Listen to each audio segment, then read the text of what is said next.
educación sexual no es solo para niños. Arati Prasad. En el programa anterior de Redes, la bióloga y divulgadora Arati Prasad habló con Punset sobre la posibilidad futura de tener hijos al margen del embarazo. En este nuevo capítulo, Prasad regresa al programa para dar un paso más y dar a conocer las puertas que están abriendo campos como la clonación o las células madre, ante un futuro en el que podamos concebir hijos sin practicar sexo.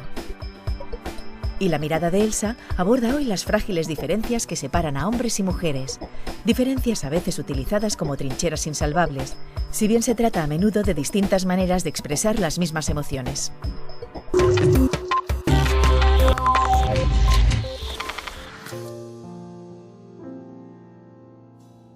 Hace unos 148 millones de años, a nuestros ancestros mamíferos les sucedió algo que hizo que desde entonces siempre necesitaran un padre y una madre para reproducirse.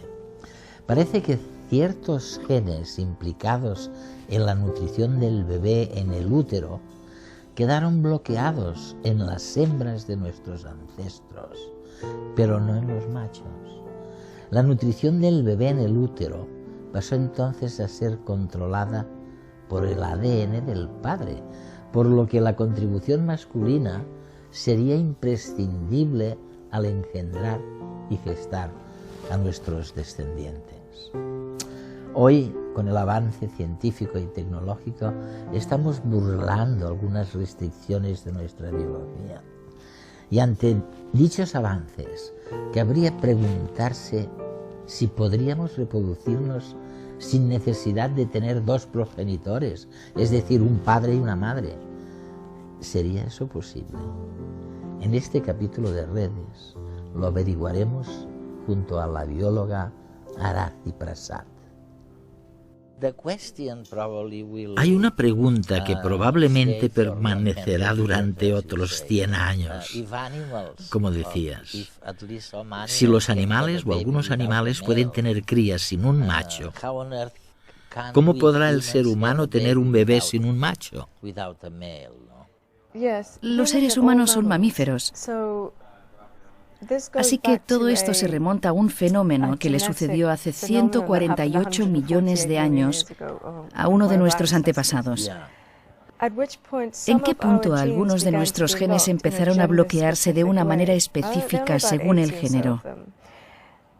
Solo hay unos 80 de ellos, pero los que están bloqueados en el macho no lo están en la hembra y viceversa. Yo lo describiría así: si tuvieras dos ejemplares del mismo libro, pero en un libro no pudieras leer las páginas 10 y 12, cogerías el otro ejemplar para leer esas páginas. Y en este no puedes leer la página 9, así que debes volver a primer ejemplar. Sucede lo mismo con la madre y el padre. Las palabras están ahí, pero no se pueden leer. Los genes están ahí, pero no se pueden leer. Para poder leer la historia entera, debes tener los dos progenitores. Los genes bloqueados de esta manera son los que controlan el desarrollo cerebral y el crecimiento. La idea interesante aquí es, ¿por qué en los seres humanos y los mamíferos es así, pero no en otros animales? Creo que todo tiene que ver con la placenta. Si observamos los genes no bloqueados del macho, veremos que son los que controlan el crecimiento de la placenta y ciertas partes del crecimiento del cerebro. El padre controla lo bien que la cría extrae los nutrientes de la madre. El embarazo por fuera es algo fantástico, casi mágico. Los cambios en la mujer son maravillosos, al menos visto desde fuera. Pero por dentro resulta que es todo lo contrario.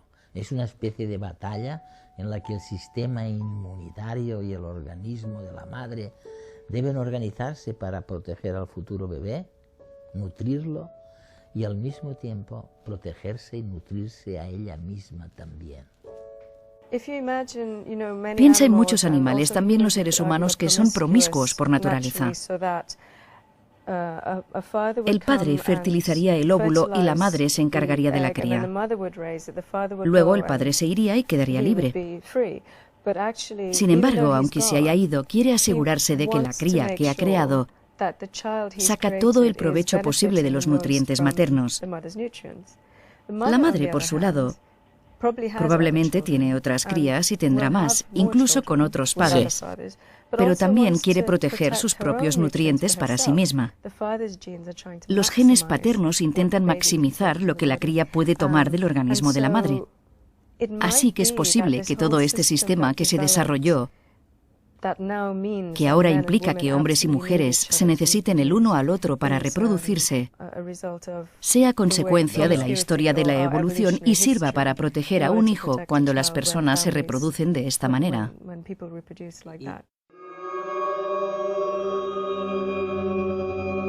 Al principio no había sexo. Durante casi 3.000 millones de años, todas las células del planeta se reproducían simplemente copiándose, es decir, dando lugar a clones. Esas células se llaman procariotas y todavía dominan la Tierra. Son las bacterias. Su material genético consiste en una hebra de ADN circular que se halla libre en su interior. A veces se intercambian genes unas células con otras, pero este fenómeno se produce al azar y no tiene nada que ver con su reproducción. Sin embargo, hace 850 millones de años apareció un nuevo tipo de célula que revolucionaría la vida, la célula eucariota. A diferencia de las bacterias, su ADN está empaquetado en cromosomas y encerrado dentro de una cápsula, el núcleo, así que los intercambios genéticos al azar ya no son posibles. La mezcla de material genético solo se produce ahora a través de un complejo proceso. Dos células han de fusionarse para compartir su ADN, dando lugar a una nueva célula que es una mezcla única de los genes de las progenitoras. Lo llamamos reproducción sexual. Y como consecuencia de esto, aparecen células muy variadas que dan lugar a todos los tejidos que conforman los hongos, las plantas y los animales. Gracias a estas células existe la enorme variedad de seres vivos que conocemos. Sin embargo, el apareamiento, al menos en los animales, también tiene sus desventajas. Encontrar una pareja requiere una gran inversión de tiempo y energía, y el mismo acto sexual puede ser costoso y a veces incluso peligroso. Así que cabe preguntarse si no sería mejor reproducirnos como lo hacen los habitantes más antiguos de nuestro planeta, las bacterias. ¿No sería más sencillo?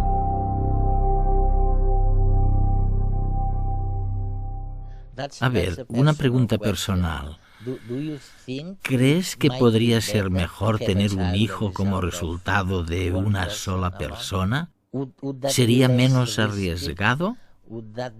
¿Sería menos perjudicial? Contemplemos los orígenes del sexo. Partamos de los animales que no tienen sexo, que son muchos. En biología hay algo que llamamos la paradoja del sexo, que afirma que el sexo es potencialmente peligroso para las hembras. Puede causarles daños, puede contagiarles virus y además diluye el ADN materno, ya que cada cría recibe solo la mitad de su ADN.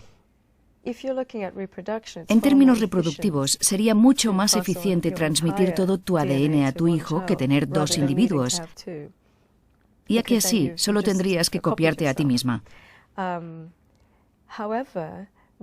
Sin embargo, si hay dos buenas cualidades genéticas en dos individuos, sin sexo nunca las podrás reunir en un descendiente.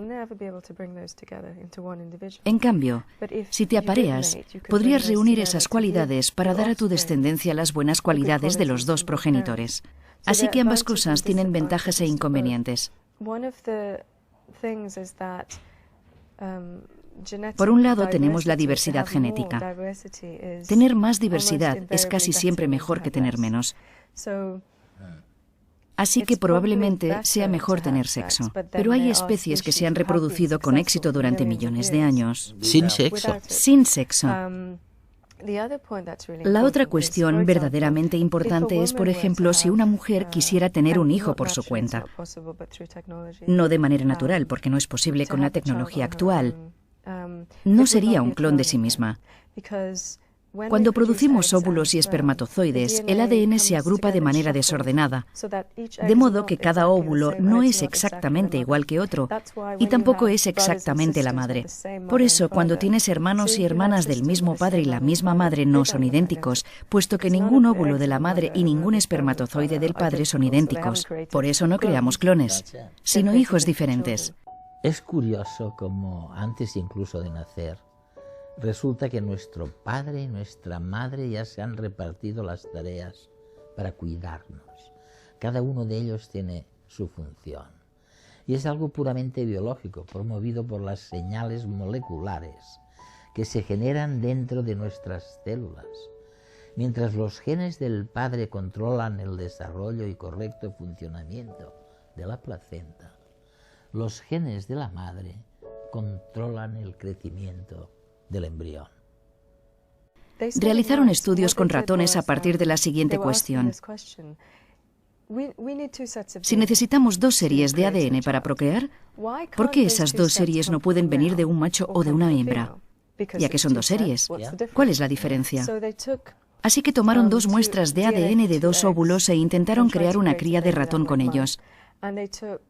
Luego tomaron esperma y ADN de esperma y lo introdujeron en un óvulo, es decir, para crear una cría de ratón a partir de 2 padres. Ninguno de los 2 experimentos funcionó, pero descubrieron algo muy interesante, que cuando se usan 2 óvulos obtienes un embrión bastante bueno, pero sin placenta. De otro modo, se obtiene una buena placenta y tejidos de crecimiento, pero un embrión muy malo. A esto es lo que me refería. Los genes del padre controlan la placenta y los tejidos de crecimiento, mientras que la madre controla el crecimiento del embrión. En ese momento nos dimos cuenta de que es algo biológicamente establecido en nuestros genes. Sin embargo, creo que en el año 2004 un grupo de científicos japoneses observó estos genes bloqueados. No había muchos. Los de los ratones son los mismos que están bloqueados en el ser humano. Podría decirse que son los mismos. Desbloquearon 2 de esos genes de control. Los genes del centro de control, algo así como el cerebro que controla el resto de los genes. Pudieron hacer algo que nunca antes se había hecho. Descubrieron que los bloqueos que se daban en los genes no son permanentes. Vienen y van durante el desarrollo del óvulo y también del embrión. Así que no es algo fijo, sino que cambia con el tiempo y según la etapa de desarrollo. Tomaron un óvulo maduro, listo para ser fertilizado, de una rata y otro óvulo muy temprano e inmaduro de otra rata, porque ese bloqueo aún no se había establecido. Y tomaron los genes. Lo que hicieron con el óvulo inmaduro fue hacer que genéticamente se pareciera a un espermatozoide, y lo utilizaron para fecundar el óvulo. Por primera vez en la historia obtuvieron una rata con 2 madres y sin padre.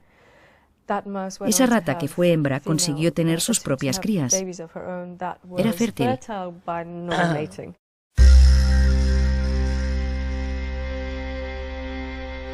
Hombres y mujeres siempre se han necesitado mutuamente para hacer bebés.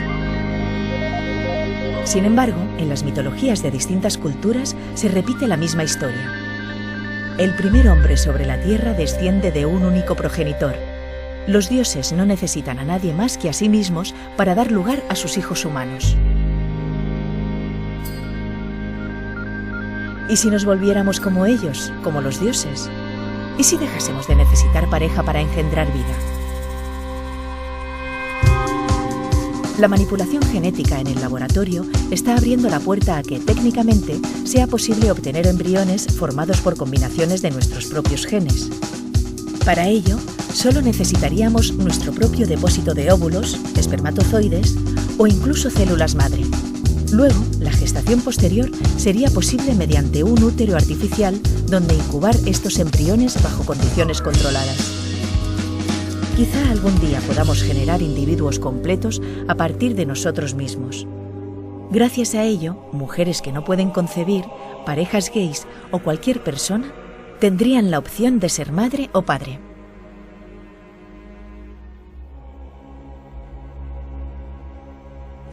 Hace unas décadas, algunos científicos decían, la gente se equivoca. Se referían a que prestamos demasiada atención al físico y que nos enamoramos por el físico en lugar de hacerlo por la proyección genética futura. En cierto modo, tu manera visionaria de ver el sexo nos hace recordar que lo importante es cómo acaba todo este proceso. Y que nosotros y nuestras sociedades estamos cambiando. Por ejemplo, uno de los motivos por los que las mujeres tienen hijos más tarde es porque reciben más formación. Sí.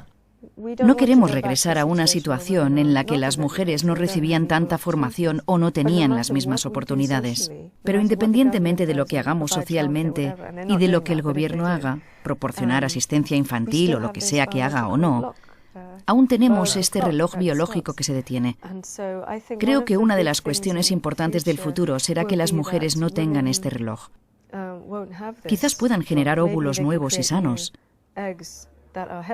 Cuando la mujer envejece, el ADN de los óvulos es menos sano y por eso nacen criaturas con deficiencias como el síndrome de Down, en el que hay 3 copias del cromosoma 21 en lugar de solo 2. Sale mal. Pero imaginemos una situación en la que las mujeres, como los hombres, no tuvieran límite temporal. Así es. En una conferencia que di, una mujer mayor me dijo: pero eso es natural. Que una mujer deje de tener hijos a una edad determinada es natural. Creo que era natural, pero recordemos que cuando se produce la menopausia, alrededor de los 50 años, en gran parte de la historia de la humanidad, las mujeres no vivían mucho más de esos 50 años. En la actualidad, si vivimos 100 años, eso representa la mitad de la vida. El cerebro funciona, el cuerpo funciona, pero los ovarios han dejado de trabajar. No son solo la menopausia o la reproducción. Asociamos a la menopausia que los huesos sufren, que puede haber un riesgo de cardiopatía. Hay muchas cosas así.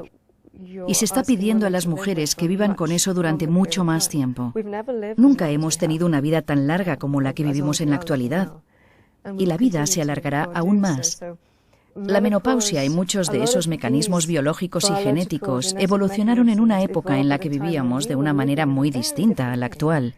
Además, hablamos de ser natural mientras decimos a nuestros adolescentes que no tengan hijos. ¿Es eso natural? Si nos fijamos en sus cuerpos, estos están listos para reproducirse y los adolescentes quieren sexo todo el rato. Así que, si lo pensamos, hacer que no se reproduzcan es en cierto modo una manera de alterar la genética. Así que es natural que los adolescentes tengan hijos, pero les decimos que no lo hagan porque socialmente no es bueno. Es natural que las mujeres tengan la menopausia y dejen de tener hijos, pero quizás no alcances esa etapa hasta que tienes 40 años y dices: tengo casa, tengo una carrera, estoy lista, pero ya no tienes óvulos. Pero ahora estamos equiparando la formación, la carrera profesional e intentamos competir con los hombres. La Comisión Europea y los gobiernos dicen: las mujeres deberían estar en las juntas directivas de las empresas. ¿Dónde están? No están ahí porque son las que piden la baja para cuidar de la familia. Podemos intentar igualar las cosas, pero el problema es biológico y algunas de estas tecnologías podrían responder o dar soluciones a estos problemas. La idea de tener hijos sin la contribución de una pareja nos resulta extraña porque va en contra de todo lo que asociamos con nuestra especie.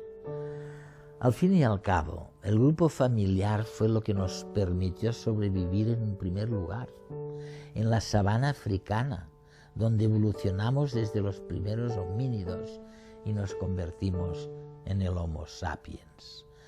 Pero también supondría una opción que abriría nuevos caminos para la humanidad. ¿Quién sabe si nos llevaría a eliminar esa división ancestral entre hombres y mujeres que ha condenado a las hembras en muchas ocasiones a un rol de madre del que muchas veces no se les ha dejado salir? No nos permitiría por fin conseguir la igualdad entre géneros.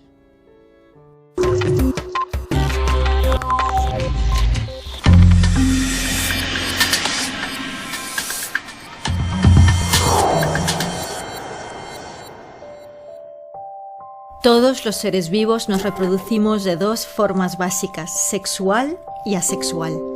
La reproducción asexual implica que solo se utilizan las células de un individuo y por tanto se producen clones, es decir, organismos genéticamente idénticos.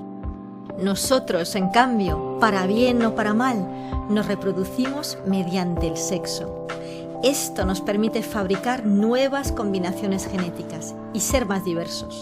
Así que los humanos nos complementamos y necesitamos los unos a los otros para crear y cuidar juntos algo tan fantástico y tan complicado como un bebé.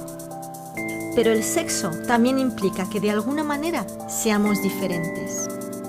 Hay quien quiere utilizar nuestras diferencias sexuales para denigrar o restar valor al otro sexo. En muchos países del mundo, las mujeres viven literalmente esclavizadas y sus verdugos están amparados por leyes, religiones y costumbres que fabrican a la medida de su codicia y de sus intereses personales.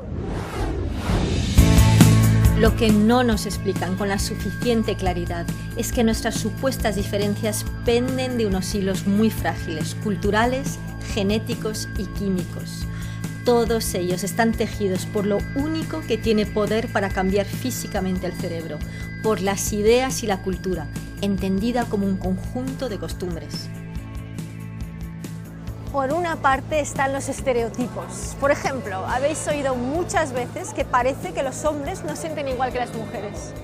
¿Tú qué crees? ¿Hombres y mujeres sienten lo mismo?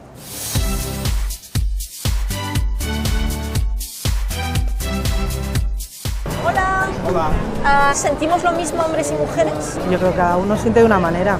A nosotros nos gusta más el orden, el tener las cosas en su sitio. En todo, yo puedo ser más pasional, el menos, yo más cariñosa, el menos, o sea, todo así. De pequeño me gustaban las pistolas, los carros de combate. A nivel de nuestras edades hay una diferencia tremenda. Ahora ya la juventud es diferente. Ah, les educaron para ser muy diferentes. Exactamente. ¿Sentís lo mismo? No. ¿No? Bueno, yo creo que así. ¿Tú crees que sí, tú crees que no? Yo creo que los hombres tenemos mejor sentimiento que las mujeres. ¿Menos o más? Más. ¿Más sentimientos? Yo creo que sí. Creo que hay una psicología masculina y una femenina. Yo creo que sí que sienten igual, pero que lo exteriorizan totalmente diferente. Igual no lo muestran tanto. Igual no lo demuestran tanto. La verdad es que hombres y mujeres sienten lo mismo, pero lo expresan a veces de forma diferente. Por ejemplo, las mujeres cuando están estresadas necesitan hablar, porque generan progesterona que las calma. Y es que una mujer usa unas 25.000 palabras al día de media frente a los 12.000 que utiliza un hombre. En cambio, un hombre estresado tiende a necesitar un poco de tiempo solo para retirarse a su cueva. Así que preguntarle ¿qué te pasa? Puede ser contraproducente. Otro ejemplo, las mujeres cuando tienen un problema suelen necesitar ser escuchadas, que las comprendan. En cambio, el hombre, por cultura y por genética, tiende a querer encontrar soluciones concretas a los problemas de su pareja. Eso puede aumentar el estrés de su compañera. ¡Que me dejes sola! Por ello, si tiene un problema, una mujer tiende a buscar a otra mujer para que simplemente la escuche.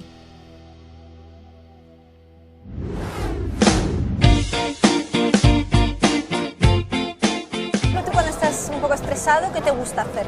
¿A qué recurres? Yo a lo mejor me cierro un poco en mí mismo. Sí, se lo llaman meterse en la cueva, sí. Los psicólogos. No, yo chillando, yo chillo. Todo lo que yo siento, yo a él se lo suelto. Yo chillo. Yo chillo. So you don't like talking as much when you're nervous? Not really. Okay. I prefer not to. ¿Y te gusta que te den soluciones o simplemente que te escuchen? Que me escuche. Contar los problemas, que te viene bien, porque si cuentas una vez o dos veces, ya es como que has descargado. Y cuando usted está estresada, ¿qué hace para relajarse? ¿Qué le gusta hacer? ¿Qué me gusta hacer? Sí. Irme a la peluquería. Pero ojo, porque nada de esto es inmutable. Los estudios con transexuales nos han mostrado hasta qué punto, si administras a una mujer testosterona durante unos meses, adquiere no solo los rasgos físicos de un hombre, sino que también le cambia la estructura del cerebro y, por tanto, su forma de pensar tradicional. Y viceversa. ¿Aprenderemos a convivir con las diferencias de género como una simple estrategia que nos permite ser más diversos? ¿O decidiremos aplicar la tecnología para ser todos iguales o muy similares? Para superar prejuicios respecto a nuestras diferencias, basta con aprender a ser más empático, a ponerse en la piel del otro. Por ejemplo, los hombres tienden a ir más al grano, a valorar el final de las cosas más que el proceso. Si eres hombre, haz esta prueba. Cuando tu mujer te pregunte cómo te ha ido el día, cuéntale detalles, anécdotas y descripciones a las que quizás no sueles dar importancia. Háblale como si el resultado no fuese lo único importante. Verás qué cara pone. Los estudios también sugieren que los hombres se identifican menos con sus cuerpos que las mujeres y les gustan más los sistemas y las máquinas. Así que la próxima vez que a tu chico le pase algo con su coche, si se pone nervioso, acaríciale la nuca. Él reacciona así tal vez porque se identifica mucho con los objetos.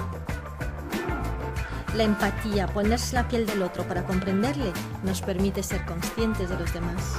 Al fin y al cabo, cada hombre encierra dentro una mujer y viceversa. ¿Cuidáis lo suficiente al hombre y a la mujer que todos llevamos dentro?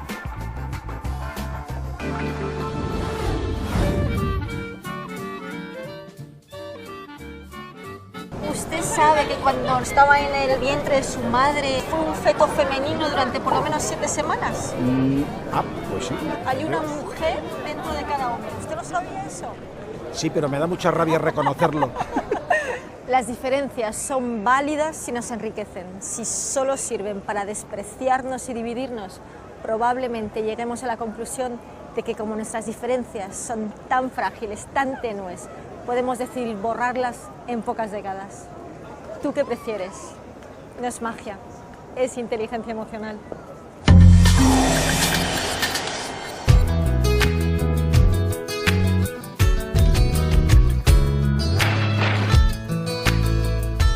A mí me gustaría saber qué es un flechazo.